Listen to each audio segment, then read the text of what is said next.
إن الحمد لله نحمده ونستعينه ونستغفره ونؤمن به ونتوكل عليه ونعوذ بالله من شرور أنفسنا ومن سيئات أعمالنا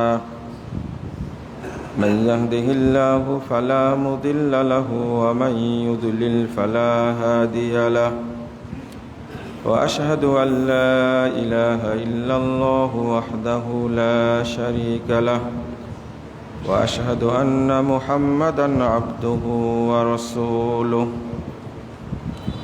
أما بعد فإن خير الحديث كتاب الله وخير الهدي هدي محمد صلى الله عليه وسلم وشر الأمور محدثاتها وكل محدثة بدعة وكل بدعة ضلالة وكل ضلالة في النار فأعوذ بالله من الشيطان الرجيم يوم تبيض وجوه وتسود وجوه فأما الذين اسودت وجوههم أكفرتم بعد إيمانكم فذوقوا العذاب بما كنتم تكفرون وأما الذين ابيضت وجوههم ففي رحمة الله هم فيها خالدون وقال صلى الله عليه وسلم إن أمتي لا يجتمع على ضلالة فإذا رأيتم الاختلاف فعليكم بالسواد الأعظم رواه أحمد بإسناد صحيح সম্মানিত মুসলিমবৃন্দ,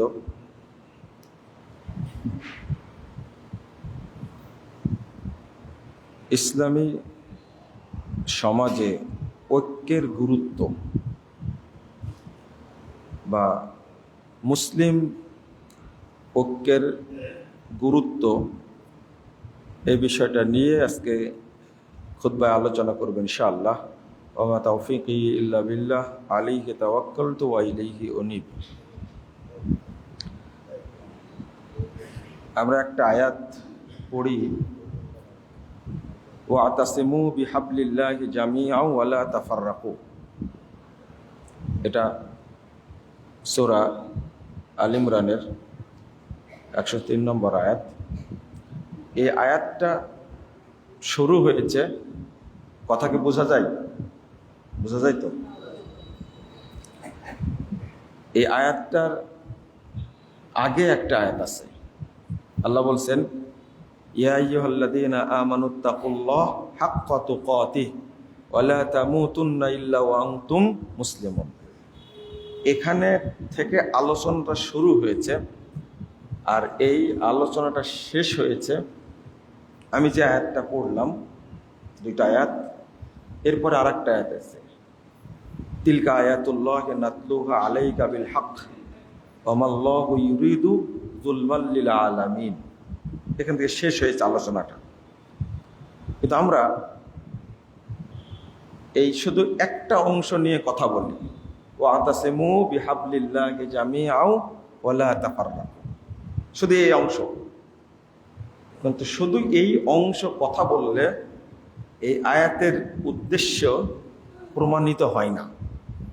আল্লাহ বলছেন, হে ঈমানদারগণ, তোমরা আল্লাহ ভীতি অর্জন করো হাক্কা তুকাতিহি, যেভাবে আল্লাহকে ভয় করলে তাকওয়ার হক আদায় হবে ওইভাবে করো।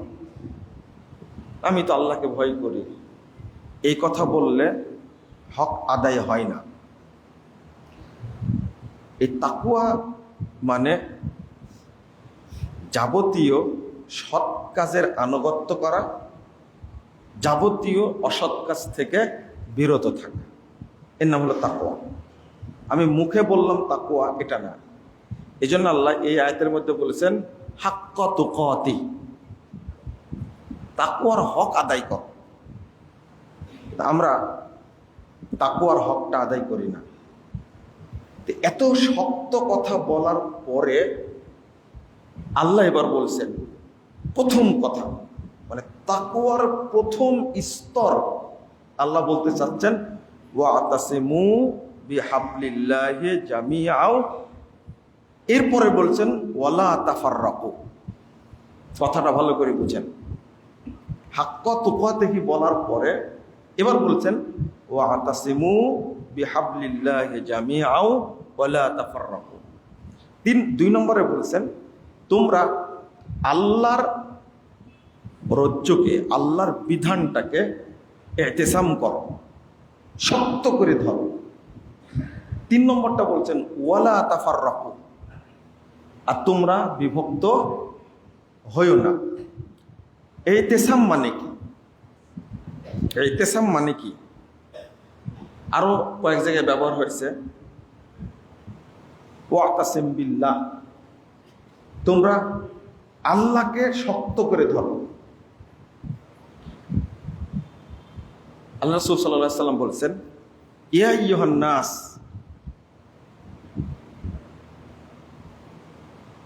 হে মানব মণ্ডলী,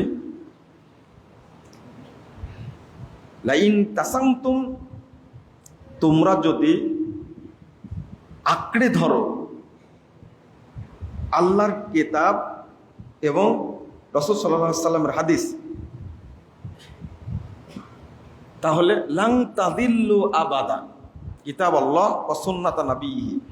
এখানে ইতিসাম শব্দটা ব্যবহার করেছেন। ইতিসাম শব্দের অর্থ হলো,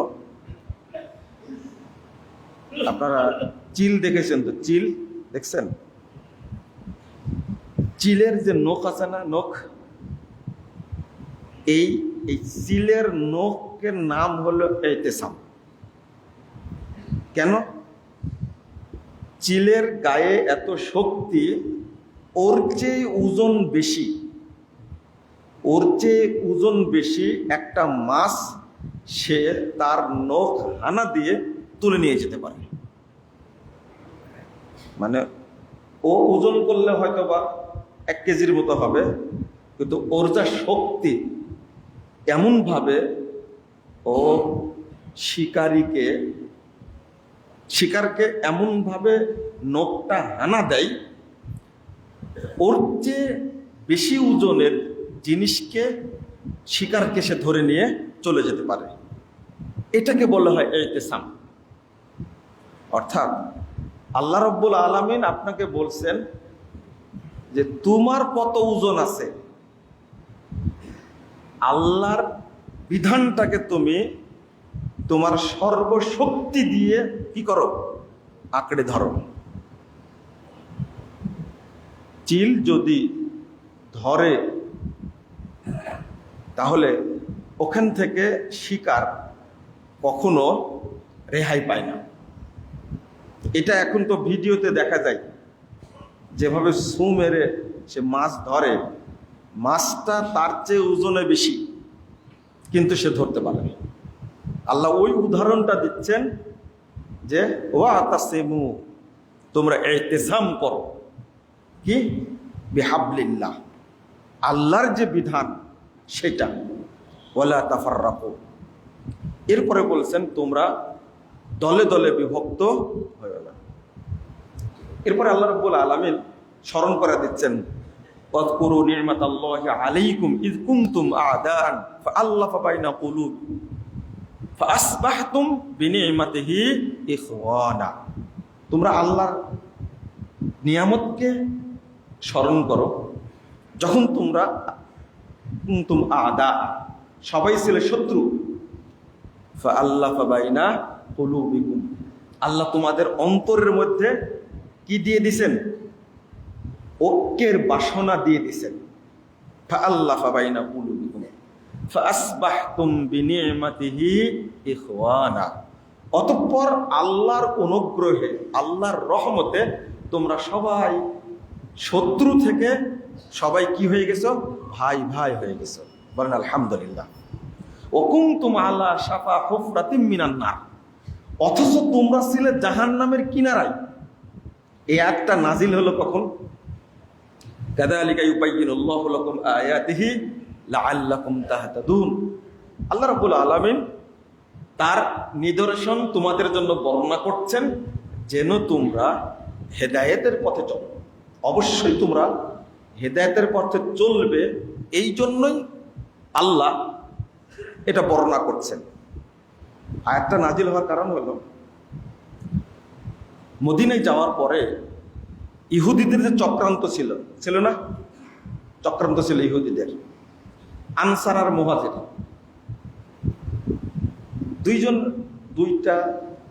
দুই শ্রেণীর মানুষ এক জায়গায় বসে কথা বলছে। ঠিক ওই মুহূর্তে আনসারীদের একজন উস্কায় দিল, তোমার কি মনে নাই যে ও তোমার বাপকে কিভাবে হত্যা করেছে? শুধু এই কথাটা বলেছে। বসে এক জায়গায় মিটিং করছে আনসার এবং মুহাজির উজারি। অথচ আনসার এবং মুহাজির দুই শ্রেণীর মানুষই আল্লাহর কাছে কি প্রিয়, কিন্তু দুইজনের মধ্যে দ্বন্দ্ব বাঁধানোর জন্য যখনই কথাটা বলে ফেলেছে, তোমার কি মনে পড়ে না তোমার অমুক ভাইকে হত্যা করেছো, আর আজকে তোমরা এক হয়ে গেছো, তখনই আনসার আর মুহাজিরদের মধ্যে কি হয়ে গেল? দ্বন্দ্বটা প্রকট হয়ে গেল। অথচ আল্লাহ রাসূল ওই জায়গায় বসা, থামানো খুব মুশকিল। যে অবস্থাটা বর্ণনা করলো, তুলে ধরলো, সেটা কি ইসলামের অবস্থা ছিল না জাহিলিয়াতের অবস্থা ছিল? জাহিলিয়াতের অবস্থা ছিল। এই ছোট্ট একটা বাক্যের কারণে উত্তপ্ত হয়ে গেল। সাথে সাথে আল্লাহ রাব্বুল আলামিন এই আয়াত নাজিল করলেন, ওয়াতাসিমু বিহাবলিল্লাহি জামিআও ওয়ালা তাফাররাকু। তারপরে কি বলছেন? ওয়াযকুরু নি'মাতাল্লাহি আলাইকুম ইয কুনতুম আ'দাআন। তোমরা আল্লাহর নিয়ামতকে স্মরণ করো, যখন তোমরা শত্রু ছিলে, আল্লাহর দয়ায় আল্লাহ রাব্বুল আলামিন তোমাদের মধ্যে কি তৈরি করে দিলেন? ভাই ভাই বন্ধুত্ব তৈরি করে দিলেন। অথচ তখন তোমরা ছিলে ওয়া কুনতুম আলা শাফা হুফরাতিন মিনান নার, তোমরা জাহান্নামের কিনারায় ছিলে। আল্লাহ সেখান থেকে তোমাদের কি করেছেন? উদ্ধার করেছেন। আল্লাহ তোমাদেরকে সেখান থেকে বাঁচিয়েছেন। এরপরে আল্লাহ বলছেন, আবার বলছেন, ওয়ালতাকুম মিনকুম উম্মাহ, এবং তোমাদের মধ্যে একটি কাফেলা থাকা উচিত, তা'মুরুনা বিল মা'রুফ, ওয়ালতাকুম মিনকুম উম্মাহ ইয়াদউনা ইলাল খায়র ওয়া ইয়া'মুরুনা বিল মা'রুফ ওয়া ইয়ানহাউনা আনিল মুনকার ওয়া উলাইকা হুমুল মুফলিহুন। একটা কাফেলা থাকবে তোমাদের মধ্যে, যারা কল্যাণের দিকে ডাকবে, সৎ কাজের আদেশ দিবে, অসৎ কাজে নিষেধ করবে, আর তারাই সবচেয়ে কামিয়াবি হবে, আল্লাহর কাছে তারাই সবচেয়ে নেকি পাবে। এরপরে আল্লাহ বলছেন, ওয়ালা তাকুনু কাল্লাযীনা তাফাররাকু ওয়াখতালাফু মিন বা'দি মা জাআহুমুল বায়িনাত। তোমরা তাদের মতো হইও না যাদের কাছে দলিল আসার পরেও, ওহী আসার পরেও দলে দলে বিভক্ত হয়েছিল এবং মতনৈক্য সৃষ্টি করেছে। ওয়া উলাইকা লাহুম আযাবুন আযীম, তাদের জন্য দৃষ্টান্তমূলক শাস্তি রয়েছে। এই পর্যন্ত বলার পরে আল্লাহ বলছেন, ইয়াউমা তাবিয়াদ্দু বুজুহু ওয়া তাসওয়াদ্দু বুজুহ। মনে রেখো, কাল কিয়ামতের মাঠে বহু মানুষের মুখ উজ্জ্বল থাকবে আর বহু মানুষের মুখ কুৎসিত কালো থাকবে। কিয়ামতের মাঠেই চিনা যাবে এরা জান্নাতি মানুষ, চেহারা উজ্জ্বল। কিয়ামতের মাঠেই চেনা যাবে এরা জাহান্নামী মানুষ, কারণ তাদের মুখমণ্ডলটা জাহান্নামীদের চেহারার মতো কুৎসিত। কারা? আল্লাহ বলছেন, ফাআম্মাল্লাযীনা বিয়াসসাত বুজুহুহুম আকাফারতুম বা'দা ঈমানিকুম। কাদের মুখমণ্ডলটা কুৎসিত কালো হবে, জাহান্নামীদের চেহারা ধারণ করবে। কাদের চেহারা?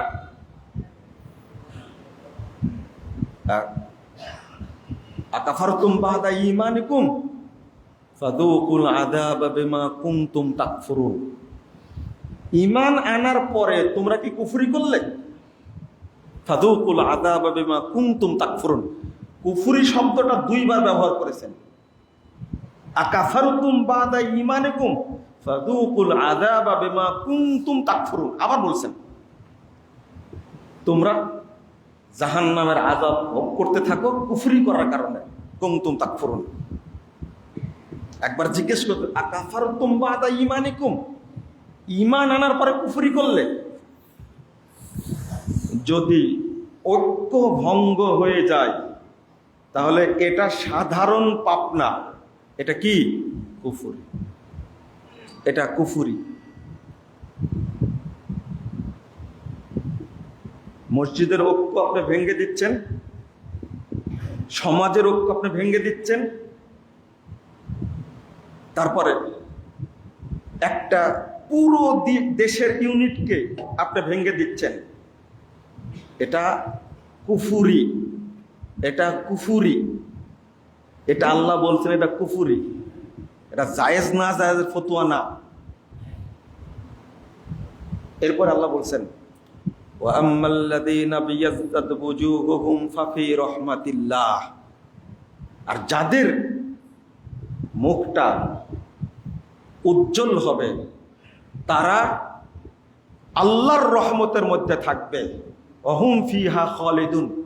অর্থাৎ তারা জান্নাতে থাকবে, আর জান্নাতে তারা চিরদিন অবস্থান করবে। বলুন আলহামদুলিল্লাহ। এবার আল্লাহ বলছেন এই শেষ কথা, তিলকা আয়াতুল্লাহি নাতলুহা আলাইকা বিল হক।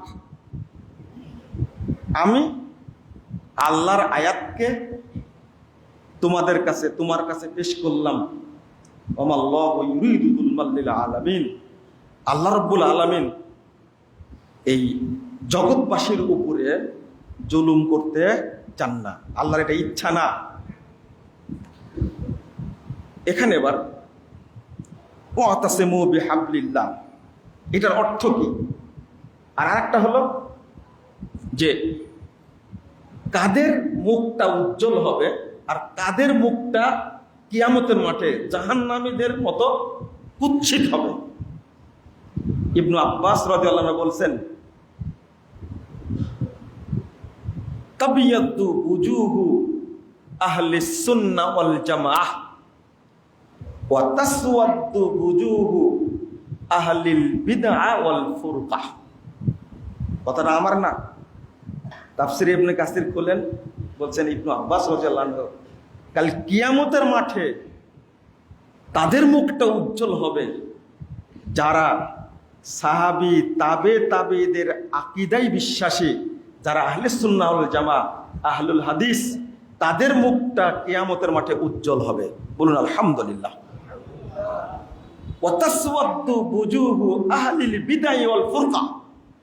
আর যারা বেদাতি আর যারা মুসলিম উম্মাহ থেকে জামাত থেকে বিভক্ত, যারা বিচ্ছিন্ন, যারা বিভক্তি সৃষ্টি করেছে, তাদের মুখটা হবে কালো কুৎসিত জাহান্নামীদের চেহারার মতো।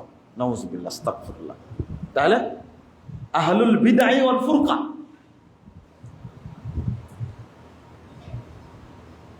ইমাম বিশিষ্ট তাবেঈ হাসান আল বসরি রাদিয়াল্লাহু আনহু তিনি বলেছেন ওহুমুল মুনাফিকুন, যাদের চেহারাটা কুৎসিত কালো হবে কিয়ামতের মাঠে, এরা মুসলিম জামাতের সাথে মুনাফিকি করেছে। আর এটাকেই আল্লাহ কুফরি বলছেন। ওয়াযালিকা আম্মুন বিকুফরিন। আর এটা সকল প্রকারের কুফরিকে একত্রিত করে, বুঝায়। এটা হাসান বসরি রাদিয়াল্লাহু আনহু তিনি বলছেন এটা। এই আয়াতের অর্থ করতে গিয়ে ইমাম কুরতুবী রাহিমাহুল্লাহ বলছেন ইন্নাল্লাহা আমারা বিল উলফা ওয়া ইয়ানহা আনিল ফুরকা। আল্লাহ রাব্বুল আলামিন নিষেধ করছেন, এখানে নির্দেশ দিচ্ছেন উলফা, তোমরা পরস্পরের মধ্যে ভ্রাতৃত্ব অবলম্বন করো আর বিভক্ত হয়েও না। নিষেধ করছেন তোমরা বিচ্ছিন্ন হয় না। লিআন্নাল ফুরকা আযাবুন ওয়াল জামাআতু নাজাতুন, কারণ বিভক্ত হওয়াটা হলো কি? আযাব, শাস্তি। আর ঐক্যবদ্ধ থাকাটা কি? মুক্তি। বিভক্ত হওয়া শাস্তি, আর ঐক্যবদ্ধ থাকাটা কি? মুক্তি। আমরা তো ঐক্যের বিষয়টা ওইরকম বুঝিও না, জানিও না, চেষ্টাও করি না। 1715 নম্বর হাদিস সেই মুসলিমে এসেছে, রাসূলুল্লাহ সাল্লাল্লাহু আলাইহি ওয়াসাল্লাম বলছেন, ফাইয়াদাল্লাহু লাকুম সালাসা, আল্লাহ রাব্বুল আলামিন তোমাদের প্রতি 3টা বিষয়ে সন্তুষ্ট হন, রাজি খুশি থাকেন। আল্লাহ রাজি খুশি থাকেন 3 শ্রেণীর মানুষের উপরে। কে কে? আনতা আবুদুল্লাহ ওয়ালা তুশরিকু বিহি শাইআ। 1 নম্বর, তোমরা একমাত্র আল্লাহর তাওহীদকে মেনে নিবে, আল্লাহর সাথে কাউকে শরীক করবে না, এইটাতে আল্লাহ তোমাদের প্রতি সন্তুষ্ট হন। 1। 2 নম্বর, ওয়ান তা'তাসিমু বিল্লাহ, আর তোমরা সবাই মিলে দিন পালন করবে। 2 নম্বর, ওয়ালা তাতাফাররাকু ফি। 3 নম্বরটা হলো বিভক্ত হবে না। এই 3টা বিষয়ে যার মধ্যে এই গুণ থাকবে, আল্লাহ তার উপরে সব সময় রাজি খুশি থাকেন। সহিহ মুসলিমের হাদিস। আল্লাহর সন্তুষ্টি যদি পেতে চাই তাহলে কি থাকতে হবে? আল্লাহর ইবাদত করতে হবে। 2 নম্বরটা কি? সবাই মিলে কি থাকতে হবে? এক থাকতে হবে। 3 নম্বরটা কি? বিভক্ত যারা হবে না, আল্লাহ তাদেরকে কি করেন? ভালোবাসেন। ভালোবাসা বলতে কি? 118 নম্বর আয়াত, 19 নম্বর আয়াত সূরা হুদের মধ্যে এসেছে। আল্লাহ বলছেন, ওয়ালাউ শাআল্লাহ লাজাআলান নাসা উম্মাতাও ওয়াহিদা। আয়াতটা খুব ভালো করে শুনেন। আল্লাহ বলছেন, আল্লাহ চাইলে তোমাদের সবাইকে এক রাখতেন, এক উম্মতভুক্ত থাকতেন। ওয়ালাউ শাআল্লাহ, আল্লাহ চাইলে। কিন্তু আল্লাহ বলছেন, ওয়ালা ইয়াসালুনা মুখতালিফিন, কিন্তু মানুষ এত দুষ্ট, তারা নিজেরাই বিভক্ত হয়ে গেল। নিজেরাই কি হয়ে গেল? নিজেরাই কি হয়ে গেল? বিভক্ত হয়ে গেল। এরপরে বলেছেন, ইল্লামার রহিমা রব্বুক, তবে যার উপরে আল্লাহ রহম করবেন তিনি বিভক্ত হবেন না। ওয়াদালিক খালাকালাহুম, আর আল্লাহ বলছেন এই জন্যই রহমত দিয়ে তাদেরকে আল্লাহ তৈরি করেছেন। তাহলে বোঝা গেল যারা বিচ্ছিন্ন হবে, খুব কথাটা ভালো করে শুনেন, যারা বিচ্ছিন্ন হবে তাদের উপরে আল্লাহর রহমত নাই। 1 নম্বর। 2 নম্বর, তারা কুফরি করল। 3 নম্বর, তাদের প্রতি আল্লাহ সন্তুষ্ট নন। 4 নম্বর, কিয়ামতের মাঠে এদের চেহারা কেমন থাকবে? জাহান্নামীদের মতো কি কালো কুৎসিত থাকবে। রাসূলুল্লাহ সাল্লাল্লাহু আলাইহি ওয়াসাল্লাম আরো বলছেন, এরপরে আল্লাহ বলছেন, ওয়া তাম্মাত কালিমাতু রাব্বিক, মুহাম্মদ শোনো, তোমার রবের কথা কিন্তু চূড়ান্ত হয়ে গেছে। লা আমলা আন্না জাহান্নাম মিনাল জিন্নাতি ওয়ান নাস আজমাইন। আচ্ছা, এই ঐক্যের কথা বলার পরে আল্লাহর এই হুমকি দেওয়ার কারণ কি? আল্লাহর কথা চূড়ান্ত, আমি কিন্তু মানুষ এবং জিনদের দ্বারাই জাহান্নামকে পূর্ণ করব। লা আমলা আন্না, অবশ্যই অবশ্যই আমি পূর্ণ করবই জাহান্নাম। আচ্ছা, ইখতিলাফের পরে বিভক্তি সম্পর্কে বলতে গিয়ে আল্লাহ এই কথা বললেন কেন? যদি বলতেন তোমরা জিনা করেছো, আমি জাহান্নাম পূরণ করবো তোমার দ্বারা, তুমি সুদ খেয়েছো, জাহান্নাম পূর্ণ করবো তোমার দ্বারা, আল্লাহ বলছেন ওয়াতাম্মাত কালিমাতু রাব্বিক, আমি অবশ্যই অবশ্যই জাহান্নাম পূরণ করব তোমাদের দ্বারা। মানে আল্লাহর কাছে সমাজ বিচ্ছিন্ন করা, মসজিদ ভাগ করা বড় অপরাধ, এটা ছোটখাটো অপরাধ না।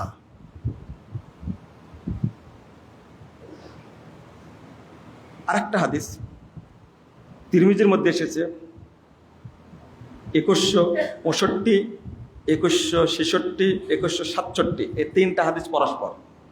রাসূল সাল্লাল্লাহু আলাইহি ওয়াসাল্লাম বলছেন আলাইকুম বিল জামা ফাইন্নাশ শাইতানা মাআল ওয়াহিদ ওয়া হুয়া মিনাল ইসনাইনি আবাদ মান আরাদা বুহবুহাতাল জান্নাহ ফালইয়ালজিমিল জামা। রাসূল সাল্লাল্লাহু আলাইহি ওয়াসাল্লাম বলছেন যে তোমরা ঐক্যবদ্ধ থাকবে, কারণ বিচ্ছিন্ন একা একা যে থাকে ফাইন্নাশ শাইতানা মানাল ওয়াহিদ, ওর সাথে শয়তান থাকে, শয়তান তাকে পরিচালিত করে। নাউজুবিল্লাহ। 2100 কত বললাম 65 নম্বর হাদিস তিরমিজি। ফাইন্নাশ শাইতানা মানাল ওয়াহিদ, যে জামাত থেকে বিচ্ছিন্ন হয়ে যায় তাকে পরিচালনা করে কে? শয়তান। এই কথাটা কি আমার? কার? রাসূল সাল্লাল্লাহু আলাইহি ওয়াসাল্লাম। আর এটা বলাইছেন কে? আল্লাহ। আল্লাহ বলছেন তুমি বলো ফাইন্নাশ শাইতানা মানাল ওয়াহিদ ওয়া হুয়া মিনাল ইসলাইন আবাদ। শয়তান ঐক্যবদ্ধ যদি দুইজন থাকে, শয়তান ওর থেকে কোটি কোটি মাইল দূরে থাকে। বুঝেন না মনে হয় কথাটা?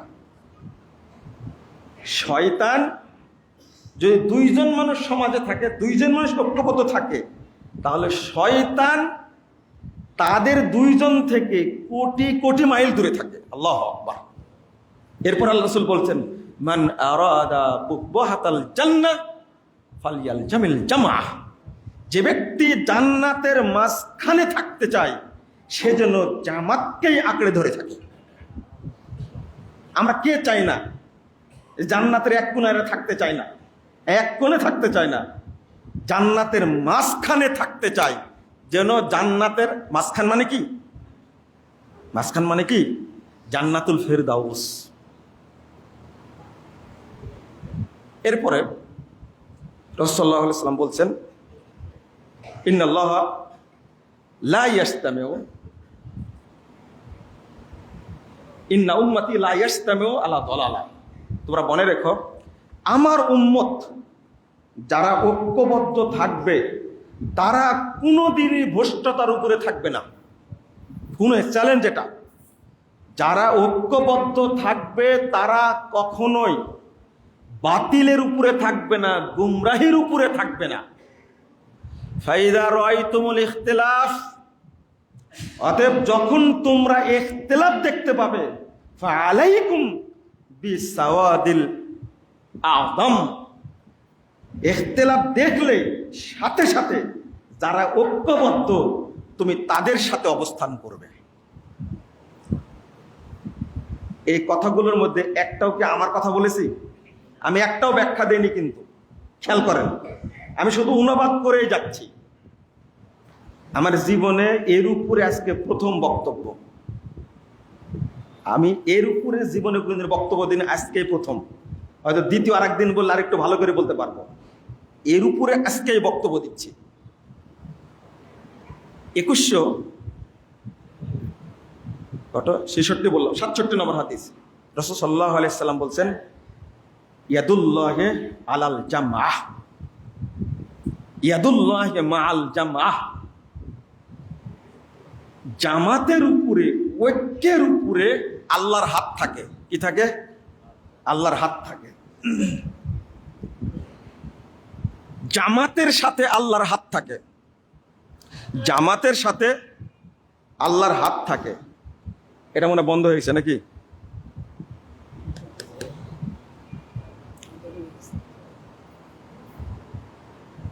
জামাতের উপরে আল্লাহর কি থাকে? হাত থাকে। এর অর্থটা কি?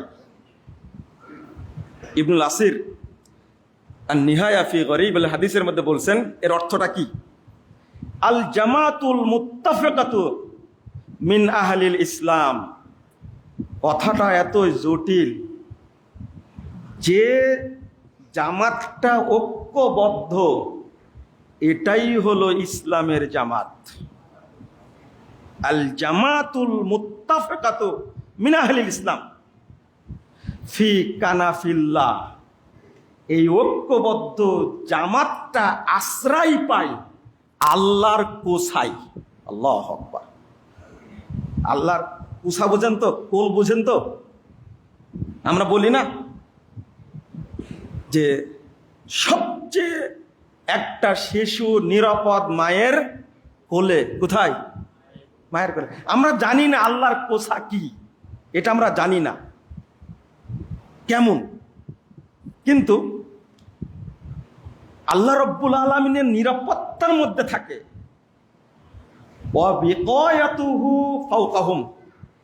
আর আল্লাহর নিরাপত্তা তাদের উপরে সব সময় বর্ষিত হতে থাকে। ওয়াহুম বাঈদুম মিনাল খাউফি ওয়াল আযা।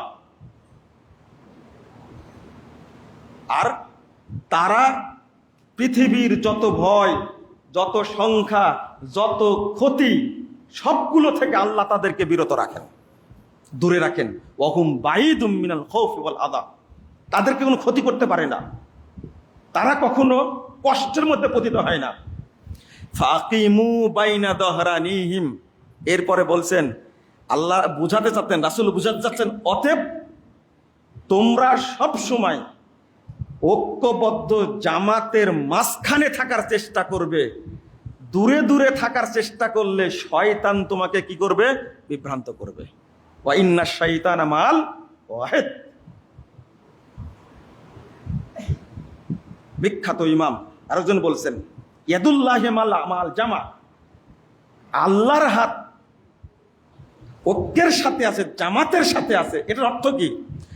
আই সাকিনাতুহু ওয়া রাহমাতুহু আলাল মুত্তাফিকিন।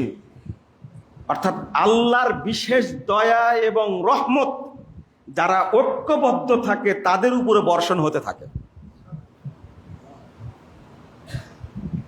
তারপরে বলছেন, ওয়াহুম বাঈদুম মিনাল খাউফি ওয়াল আযা ওয়াল ইসতিরাব। তারা, আল্লাহু আকবার, তারা ভীতি, ক্ষতি এবং যাবতীয় বিশৃঙ্খলা থেকে অনেক দূরে থাকে। অর্থাৎ আল্লাহ তাদেরকে দূরে রাখেন। ফাইদা তাফাররাকু। যদি তারা দলে দলে বিভক্ত হয়ে যায়, ফাসালাতিস সাকিনাহ। আল্লাহর বিশেষ দয়া তাদের উপর থেকে সরে যায়, উঠে যায়। ওয়া উকিয়া বাসুহুম বাইনাহুম। তখন তাদের মধ্যে অটো বিশৃঙ্খলা তৈরি হয়। ওয়া ফাসাদাতিল জামাহ। যখনই বিভক্ত হবে তখনই জামাতটা ক্ষতিগ্রস্ত হবে। কথাগুলো এত জটিল, এত কঠিন যে আমরা এই জিনিসটা বুঝতেই চাই না। বুঝে শুধু যে আমি একজন আমির হব। এই যে আমির হওয়ার লালসা, এই লোভটা যে এত কঠিন লোভ, মানে সম্পদের লোভের চেয়েও নেতৃত্বের লোভটা অনেক বড়, অনেক বেশি কঠিন একবারে। তো কিন্তু আনুগত্যের বিষয়টা মাথায় থাকে না। আমাকে একজন বলছেন, মাফ করবেন আমাকে, একবারে একটা বাস্তব কথা, যে আপনি একা একটা প্রতিষ্ঠান। কারণ আমি খুব খুশি হয়েছি যে আগে ডক্টর গালেব সাহেবের সাথে কাজ করতেন, এখন আপনি নিজে নিজে কাজ করছেন। আবার দেখছি আপনাকে জমিয়তে আহলে হাদিসের প্রোগ্রামেও ডাকছে। শুনেন, আপনি কারোর সাথে যায়েন না, আপনি একাই একটা ব্যক্তি প্রতিষ্ঠান। তা আমি বললাম যে আপনি কি বলতে চাচ্ছেন, খোলাসা বলেন, মনে কোনো দ্বিধা রাখেন না। আচ্ছা, আমি মনে করছি আপনি একজন আমির হন, কারণ জমিয়ত দিয়েও কাজ হবে না আর ওই আন্দোলন দিয়েও কাজ হবে না। মনে করে আপনি আমির হয়ে গেলে আপনার নেতৃত্বে আহলে হাদিসের সবাই ঐক্যবদ্ধ হবে। আপনাদের কাছে জানতে চাই যে পরামর্শটা দিল এ লোকটা মানুষ না শয়তান? ও, এবার বলবেন না আপনারা, তাই না? হ্যাঁ, শুনেন শুনেন, প্রস্তাবটা কত সুন্দর না? আমি বললাম যে ইবলিশ শয়তান আপনাকে ছাড়া আর কাউকে পেল না আমার কাছে পাঠানোর। আমি উত্তরটা কি ভুল দিছি না খারাপ দিয়েছি বলেন দেখি? ভুল হয়েছে না খারাপ হয়েছে? শুনেন, আপনাকেও যদি আজকে একটু উস্কায় দিই যে আমির বানালে খুব ভালো হয়, আপনি তো গাছে উঠে যাবেন একবারে। যাক, একজন হলে প্রস্তাব দিছে আমাকে। না, সমাজ, একতা, ঐক্যবদ্ধ থাকা আল্লাহর কাছে এত বড় একটা নিয়ামত। আপনি আজকে বিভক্ত হবেন, 10 বছর পর হলেও, 20 বছর পর হলেও, 30 বছর পর হলেও, 50 বছর পর হলেও, 100 বছর পর হলেও, আমি এই হাদিসগুলোর আলোকে গ্যারান্টি দিচ্ছি আপনার এই বিভক্ত জামাত নিঃসন্দেহে নিশ্চিহ্ন হয়ে যাবে ইনশাআল্লাহ। থাকবে না, থাকবে না। এটা পৃথিবীর ইতিহাস, কখনোই থাকবে না। এটা পৃথিবীর ইতিহাস থাকেনি। একটাই টিকে আছে, যেটা রেখে গেছেন মুহাম্মদুর রাসূলুল্লাহ সাল্লাল্লাহু আলাইহি সাল্লাম, ওইটা টিকে আছে। খারিজিরা বিভক্ত হয়েছে অনেকগুলো ভাগে, শিয়ারা বিভক্ত হয়েছে 59টি দলে। 59 দলে বিভক্ত হয়েছে কত সালে? 456 হিজরিতে রিপোর্ট পেশ করছেন ইবনে হাজার আন্দালুসি যে শিয়ারা অনেক দলে বিভক্ত হয়েছে, নাই বিচ্ছিন্ন হয়ে গেছে। আশারিরা বিভক্ত হয়েছে, মাতুরিদিরা বিভক্ত হয়েছে, দেওবন্দিরা বাংলাদেশে বিভক্ত হয়েছে। এক সময় অনেকেই নাই হয়ে যাবে। আমি বলতে চাচ্ছি, কিন্তু আহলুস সুন্নাহ ওয়াল জামাআহ এটা থাকবে, ছিল, আছে এবং কিয়ামত পর্যন্ত থাকবে ইনশাআল্লাহ। অতএব এর বাইরে আপনি যেতে পারবেন না।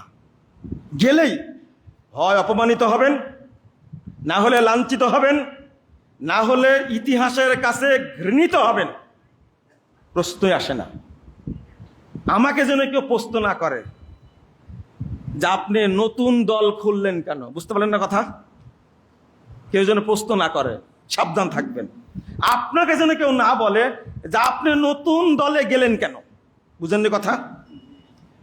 আহলুল হাদিস যারা বাংলাদেশে, পুরো একটা ইউনিট ভাববেন আপনারা। বুঝতে পারেননি কথা? পুরো একটা কি ইউনিট ভাববেন। আমরা ঐক্যবদ্ধ। যেই বিভক্ত হবে, আমি এমন একজন মানুষ যে আমাকে সবাই ডাকে, সবার সাথে আমার সম্পর্ক, আহলে হাদিস আকীদায় এবং আমুলে বিশ্বাসী, সালাফদের মানহাজে বিশ্বাসী কোন আহলে হাদিস আলেমের প্রতি আমার বিদ্বেষও নাই, ক্ষোভও নাই। আলহামদুলিল্লাহ, এটা আমি সাক্ষী দিচ্ছি। আমি আমাকে নসিহত করছি, আপনাদের নসিহত করছি, যদি মানহাজটা সালাফদের হয়, কোন আলেমের প্রতি আপনারা বিদ্বেষ রাখবেন না। বলেন ইনশাআল্লাহ? ইনশাআল্লাহ। ধানীখোলার ঐতিহ্যই হলো এটা। এটাই আমাকে অনুপ্রাণিত করেছে, বারবার অনুপ্রাণিত করেছে যে 43-44 বছর ধরে হয়ে আসা এই জাতীয় ইজতেমা, এখানে আহলে হাদিস আকীদার মানহাজের সব আলেম স্বাধীনভাবে এসে বক্তব্য দিতে পারে। আলহামদুলিল্লাহ, এটা ঐক্যের প্ল্যাটফর্ম, এটা ঐক্যের প্রতীক। আমি মনে করি এখানে আর একটা জিনিস বলতে ভুলে গেলাম, অনুবাদ করতে করতে ছুটে গেছে একটা জিনিস। একটা হাদিস আছে, আপনারা হাদিসটা একটু বুঝবেন, হাদিসটা জানেন তো নতুন করে বুঝবেন। আবার খুতবা তো বোঝা যায় না? ইবনু মাসউদ রাদিয়াল্লাহু আনহু বলছেন, আল জামাতু মা ওয়াফাকাল হক ওয়া ইন কুনতা ওয়াহদাক। জামাত তাকেই বলে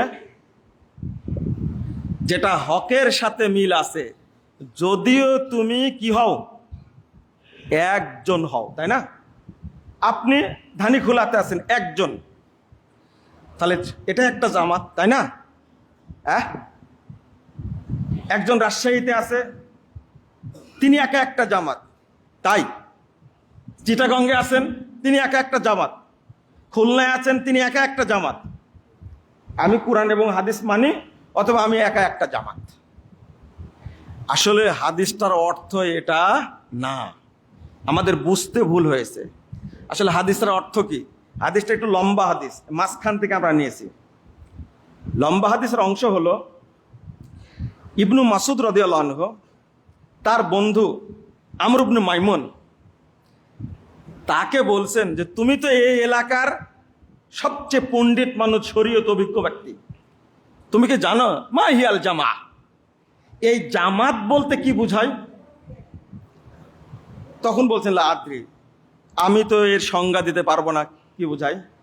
তখন তিনি বলছেন, শুনো, ইন্না জামহুরান নাস ইদা ফারাকুল জামা, অধিকাংশ মানুষ যখন জামাত থেকে চলে যাবে, বিচ্ছিন্ন হয়ে যাবে। ধরেন উদাহরণ দিচ্ছি, আহলে হাদিস তাবলীগে ইসলামের মাধ্যমে বিশেষ করে এই ময়মনসিংহ, গাজীপুর, জামালপুর এলাকার মানুষগুলো আলহামদুলিল্লাহ এর সাথে ঐক্যবদ্ধ, আলহামদুলিল্লাহ। এখান থেকে সবাই চলে যাচ্ছে, সবাই কি চলে যাচ্ছে, আপনার ভূমিকা কি হবে? বুঝেননি মনে কথাটা? আপনার ভূমিকাটা কি হবে? মনে করেন যে মুজাফফর বিন মুহসিন চাচ্ছে সাথে থাকবো না, এই যে আব্দুল করিম সাহেব চাচ্ছে আমি থাকবো না, আব্দুর রাজ্জাক সাহেব চাচ্ছে থাকবো না, নাহিদ সাহেব চাচ্ছে থাকবো না। আপনার ভূমিকাটা কি হবে? ইন্না জামহুরান নাস ইদা ফারাকুল জামা, সবাই চলে যাচ্ছে, বিচ্ছিন্ন হয়ে চলে যাচ্ছে সবাই। আলাইকা বিমা কানাতিল জামা, তোমার উপরে আবশ্যক হলো এই ঐক্য যেভাবে আছে তোমাকে ওইভাবেই থাকতে হবে। হাত্তা তাফসুদাল জামা, যদি জামাত নষ্ট হয় পুরোপুরি তোমার মাধ্যমেই হোক, ফাইন্নাল জামাতা মা ওয়াফাকাল হাক্কা ওয়া ইন কুনতা ওয়াহদাক, জামাত তাকেই বলে যে হকের সাথে মিল আছে। তাহলে হাদিসটা লম্বা হাদিস না? সবাই চলে গেলেও আপনি একাই আছেন, আপনার দায়িত্ব কি? ওই জায়গাতে থাকে, এখান থেকে কি করা যাবে না, চলে যাওয়া যাবে না, একাই থাকতে হবে। এটার নাম হলো ঐক্য। এইটা যদি কেউ বুঝে তাহলে জামাত থেকে কেউ বিচ্ছিন্ন হবে? কেউ হবে না। আহলে হাদিস থেকে কেউ বিচ্ছিন্ন হবে? কেউ হবে না। আমি মনে করি বাংলাদেশে যারা সালাফি আকীদার মানুষ, আমি তাদের মধ্যে একজন। কথা বুঝেননি? আপনাকেও বলতে হবে, যারা বাংলাদেশে সালাফি আকীদার আছে আমি তাদের মধ্যে কি একজন। আমি পুরো ইউনিট থেকে বিভক্ত নই। কথা কি বোঝা গেল কথাটা? যদি এই ধারণাটা আপনার মধ্যে থাকে তাহলে আমি আপনি মুক্তি পাবো, আর যদি না থাকে মুক্তি পাওয়া যাবে না। মনে করেন বাংলাদেশে নাই, বাংলাদেশে একজন, টোটাল দেশে কয়জন আছেন? আপনি আব্দুল্লাহ, আপনি একা আছেন। শুনতে পেলেন পৃথিবীর পূর্ব প্রান্তে একজন আছে আমার মতো সালাফি আকীদার, আর পৃথিবীর পশ্চিম প্রান্তে একজন আছে আমার মতো সালাফি আকীদার। ইন্ডিয়াতে না, বা চিনে না। পৃথিবীর পশ্চিম প্রান্তে, পৃথিবীর পূর্ব প্রান্তে দুইজন আছে। বলেন এখন আপনার কাজ কি? ইমাম সুফিয়ান সাউরি রাহিমাহুল্লাহ তিনি বলছেন, ইদা বালাগাকা আন রাজুলিন বিল মাশরিক সাহিবে সুন্নাতিন ওয়া আখার বিল মাগরিব ফাবাস ইলাইহিমা বিস সালাম ওয়াদউ লাহুমা ফাইন্না আহলাস সুন্নাহ মা আকাল্লা আহলাস সুন্নাহ ওয়াল জামাআহ। তিনি বলছেন, তোমার কাছে যদি সংবাদ পৌঁছে পৃথিবীর পূর্ব প্রান্তে একজন আছে, পৃথিবীর পশ্চিম প্রান্তে একজন আছে, তোমার একজন ভাই, তোমার উপরে কর্তব্য হলো এই দুই ভাইয়ের কাছে সালাম পৌঁছানো এবং তাদের জন্য দোয়া করা। শুধু বাংলাদেশে না, ওই পাড়াইলা ধানিখোলায় দুইটা না, কিন্তু বুঝেন না মনে কথাটা, ওই বাগেরহাট আর ময়মনসিংহ না, কিন্তু আমার কাছে যদি সংবাদ পৌঁছে সুদূর আমেরিকায় একজন ভাই আছেন, তিনি কোরআন এবং সহিহ হাদিস মেনে চলেন, সম্ভব হলে কারো মাধ্যমে চিঠির মাধ্যমে সালাম পৌঁছাবো, না হলে আল্লাহর কাছে বলবো, আল্লাহ তুমি ভাইকে কবুল করো এবং তাকে নিরাপত্তা দান করো। তাহলে বাংলাদেশে যদি আমরা থাকি, কোনো একজন মানুষের বিচ্ছিন্ন থাকার সুযোগ আছে? কোনো সুযোগ নাই, কোনো সুযোগ নাই। আমি আপনি এই সুযোগ গ্রহণ করতে পারবো না।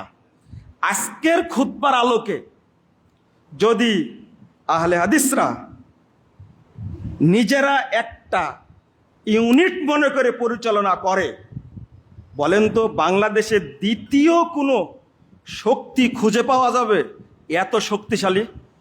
প্ল্যাটফর্ম খুঁজে পাওয়া যাবে না, খুঁজে পাওয়া যাবে না। কোনো দলের মধ্যে এরকম নাই। কারণ একই আকীদা, একই মানহাজ, একই আমলের লোক 4 কোটি মানুষ বাংলাদেশে, আর দ্বিতীয়টা নাই। বলেন আলহামদুলিল্লাহ। কিন্তু আমরা ভালোবাসি, প্রত্যেকে আমির হতে ভালোবাসি, তাই না? সমস্যাটা হলো এই জায়গায়। আর এটা খুব স্বাদের, এটা কি খুব স্বাদ, এটা খুবই স্বাদ, খুব মজাদার না। মজাটাও ভোগ করা লাগবে। যদি আমার নেতৃত্বে একটা কম এই আহলে সুন্নাহ ওয়াল জামাত থেকে বিভক্ত হয়ে যায়, তাহলে ওই পেড়া কি আমাকে ভোগ করা লাগবে না? অবশ্যই করা লাগবে। আলহামদুলিল্লাহ, শুকরিয়া আদায় করি। জ্ঞানীরা বলেন, যেখানে আলেমের সম্মান নাই, আল্লাহ সেখানে আলেমদেরকে নিয়ে যায় না। আপনারা আলেমদের সম্মান করেন, আলহামদুলিল্লাহ। এই জন্য দেশের বড় বড় আলেম এখানে আসার সুযোগ পায়। সেই 1831 সাল থেকে নিয়ে আজ পর্যন্ত এই ঐতিহ্যটা এখনো ধরে আছে। ধানিখোলার পরিচিত সেখান থেকেই আল্লাহ যেন এই ঐতিহ্য কিয়ামত পর্যন্ত টিকে রাখেন, বলুন আমিন। আর যারা আলেমদেরকে অসম্মান করে, তাদের অবস্থাটা বুঝছেনই তো, বুঝেননি? এটাকে নতুন করে বলা লাগবে? বহু আলেমকে জেলে দেওয়া হয়েছে, বছরের পর বছর আলেমদেরকে লাঞ্ছিত করা হয়েছে। আল্লাহ ছাড় দেন, কিন্তু কি দেন না? ছেড়ে দেন না। আল্লাহ সহ্য করতে পারেন না। ইমাম আহমদ বিন হাম্বল রাহিমাহুল্লাহ বহুদিন পূর্বে বলে গেছেন, লুহুমুল উলামায়ে মাসমুমা, আলেমদের গোশত, আলেমদের অবস্থানটা বিষক্রিয়ার মতন। মান শান্নাহা মারিদা ওয়ামান আকালা মাতা। যে আলেমদের গোশত শুঁকে, ওই ব্যক্তি চির রোগী হয়ে যায়। ওয়ামান আকালাহা মাতা। আর যে আলেমদের গোশত খায়, অর্থাৎ আলেমদের সম্মান নিয়ে সিনিমিনি খেলা করে, সে ক্যান্সারে আক্রান্ত হয়। সাবধান। এই জন্য আলেমদের সম্মান করা, এটা রাসূলের হাদিস। মুহাম্মদুর রাসূলুল্লাহ সাল্লাল্লাহু আলাইহি ওয়াসাল্লাম বলছেন যে মান ওয়াক্কারা আলিমানা, যে ব্যক্তি বড়দের সম্মান করে, ছোটদের স্নেহ করে এবং আলেমদের ভালোবাসে, ওই ব্যক্তি কেবল আমার অন্তর্ভুক্ত।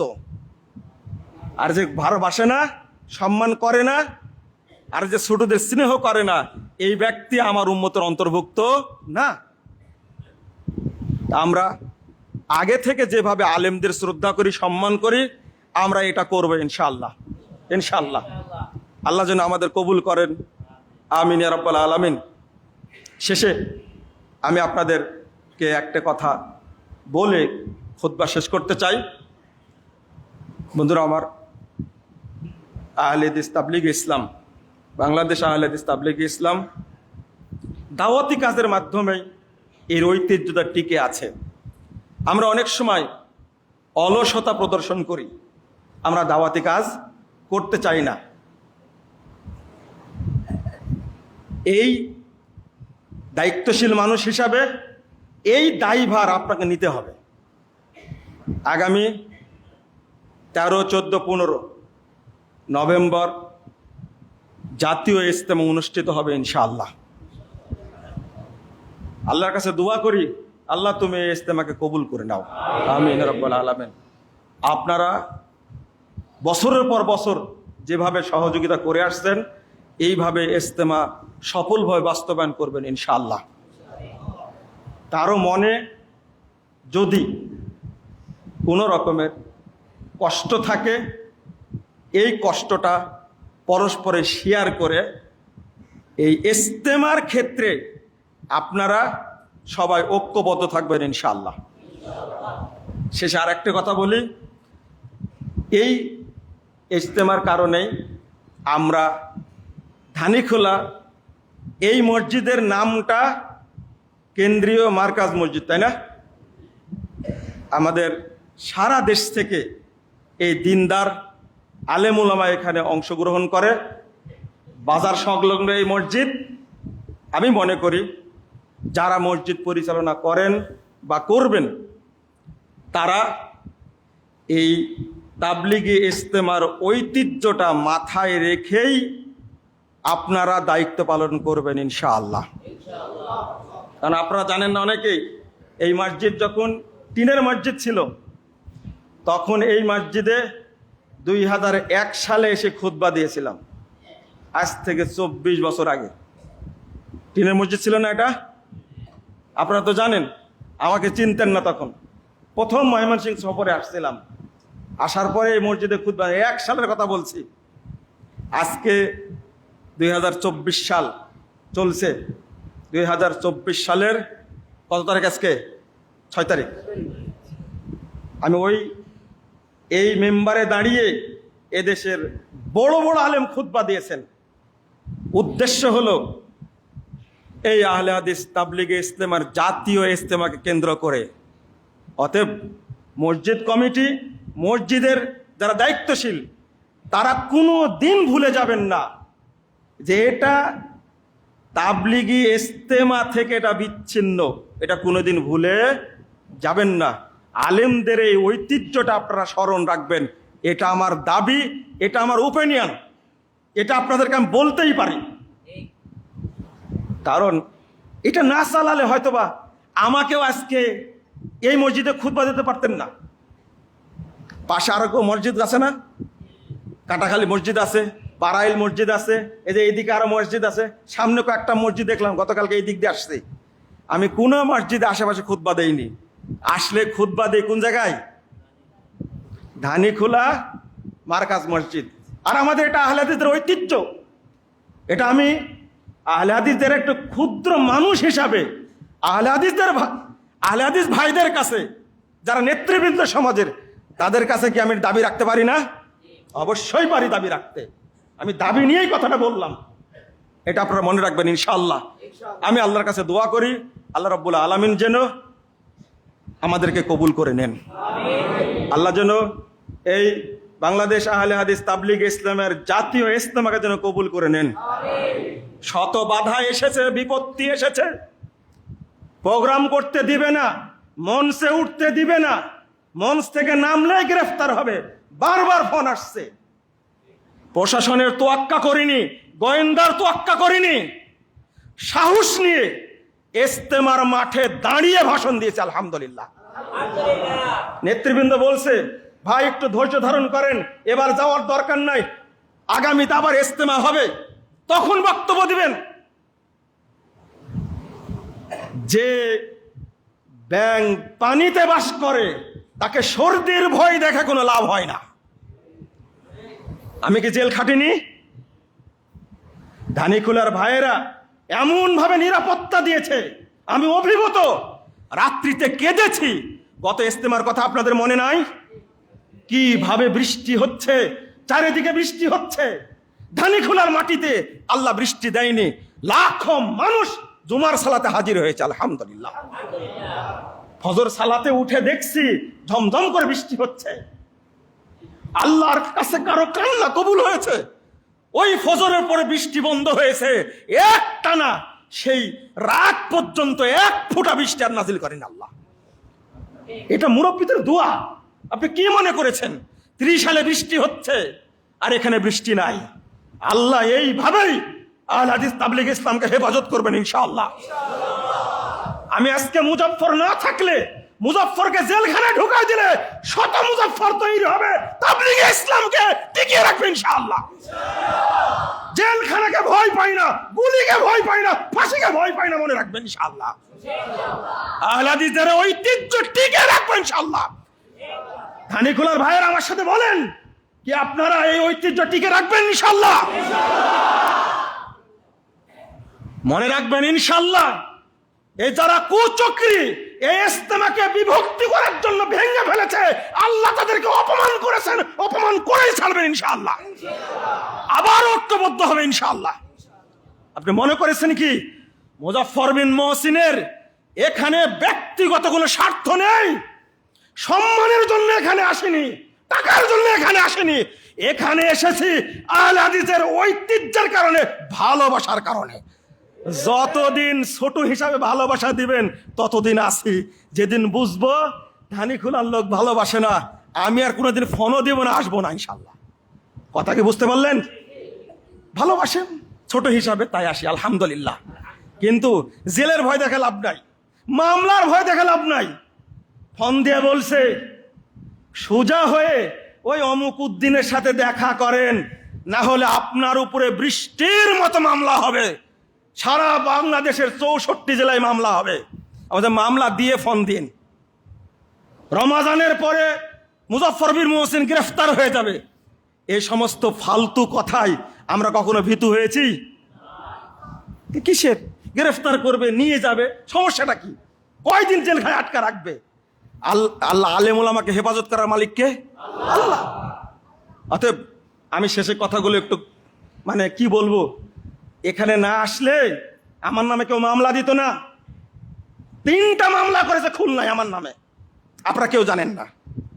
ময়মনসিংহ কোর্টে আমার নামে মামলা করেছে। আমার কি অপরাধ রে ভাই? যার সাথে কোনো দেখা নাই, কথা নাই, যার ব্যাপারে কোনো কথা বলি না, মামলা দিতেই আছে আর ডিবি আসতেই আছে। না, আহলে হাদিস তাবলীগ ইসলামের সাথে জড়িত যারা, আহলে হাদিস মানহাজে আকীদায় যারা বিশ্বাসী, তারা কখনো এরকম হয়রানিকে পরোয়া করে না, মামলাকে হামলাকে কোনো পরোয়া করে না ইনশাআল্লাহ।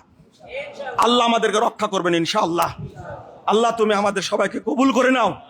আজকে যেমন ঐক্যবদ্ধ আছি, আল্লাহ তুমি আমাদেরকে জান্নাতুল ফেরদাউস এইভাবে ঐক্যবদ্ধ রাখিও। আমিন রাব্বুল আলামিন।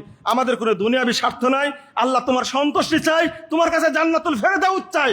আমরা কবরে মুক্তি চাই, হাসরে মুক্তি চাই, রাসূলের সাথে আমরা জান্নাতুল ফেরদাউসে থাকতে চাই। আল্লাহ তুমি আমাদের এই আশা কবুল করো। আমিন ইয়া রাব্বুল আলামিন। আল্লাহ তুমি এই ধানীখোলার উপর রহমত নাজিল করো। এই ভাইদের অন্তরটাকে তুমি ঈমানের আলোয় আলোকিত করে দাও। তাদের অন্তরে আল্লাহ রাব্বুল আলামিন আলেমদের প্রতি মহব্বত সৃষ্টি করে দাও। আমিন ইয়া রাব্বুল আলামিন। বারাকাল্লাহু ফিকুম ওয়া জাযাকুমুল্লাহু খাইরান।